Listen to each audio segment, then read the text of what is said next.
1000 కోట్ల పెట్టుబడులు, 100 ఉద్యోగాలు, 2000 కోట్ల పెట్టుబడులు, 2000 ఉద్యోగాలు ఇట్లాంటి భవిష్యత్తులో ఉండవేమో. ఆర్టిఫిషియల్ ఇంటెలిజెన్స్ ఇప్పుడు తయారు చేస్తున్న కంపెనీలు నయా మోడల్‌ని తీసుకొస్తున్నాయి. ఇప్పుడు తయారు రాబోయేటటువంటి కంపెనీలు పేపర్ క్లిప్ కంపెనీస్ అంటారు. అంటే ఒక కంపెనీ రిజిస్టర్ చేసుకున్న తర్వాత దానికి కావలసినటువంటి సీఈఓ, సిటిఓ, ఇంజినీర్సు, డిజైనర్సు, మార్కెటర్సు ఇట్లా అన్నీ కూడా ఆర్టిఫిషియల్ ఇంటెలిజెన్స్ మిషన్సేననమాట. ఇవి ఇప్పుడు కొత్త కంపెనీలు ఏంటయ్యాయంటే, మా ఆర్టిఫిషియల్ ఇంటెలిజెన్స్ మీకు సీఈఓని సప్లై చేస్తాయి.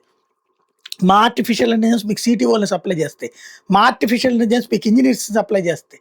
మా ఆర్టిఫిషియల్ ఇంటెలిజెన్స్ మీకు డిజైనర్స్‌ని సప్లై చేస్తది అని కొత్త స్టార్టప్‌లు పుట్టుకొస్తున్నాయి ఏఐలో. అయితే వీళ్ళు ఈ పుట్టుకొస్తే ఈ సర్వీస్ మేమిస్తాం మీకు ఇంజినీర్‌లను, సీఈఓలను, డిజైనర్‌లను అంటే మనుషుల్ని కాదు ఇచ్చేది. వీళ్ళు అలాంటి నాలెడ్జ్ కలిగినటువంటి ఏఐ టూల్స్‌ని ఇస్తారనమాట. ఇవి ఇప్పుడు వస్తున్నటువంటిది అన్నది నిపుణుల అంచనా.